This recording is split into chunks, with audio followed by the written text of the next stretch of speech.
আপনার শরীর কি অধিক জ্বালাপোড়া করে? তো অনেকের শরীর অধিক জ্বালাপোড়া করে। অনেকে বলে যে হুজুর আমাদের শরীর অনেক জ্বালাপোড়া করে, এমনকি ওই জ্বালাপোড়া কোনো মতেই কমে না।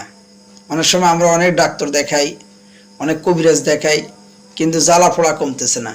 তো যাদের শরীর অধিক জ্বালাপোড়া করে তারা কি করবেন, কিছু পানির মধ্যে, যদি জমজমের পানি হয় তাহলে ভালো, এই জমজমের পানির মধ্যে আপনারা কী করবেন, 100 বার পাঠ করবেন সূরা নাজিয়াত।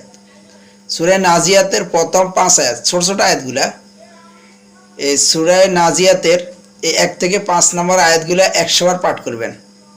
100 বার পাঠ করে পানিতে দম দিবেন। আপনি চাইলে একবার পড়ে একটা দম দিতে পারেন, বা 100 বার পড়া হলে একটা দম দিতে পারেন। দেওয়ার পর আপনার শরীর যার অধিক জ্বালাপোড়া করে তাকে আপনি দিন 2 বার করে পানিগুলা খাওয়াইবেন। এভাবে 41 দিন পানিগুলা খাওয়াইবেন। ইনশাআল্লাহ তার শরীরের যে কোনো ধরনের জ্বালাপোড়া ইনশাআল্লাহ দূর হয়ে যাবে।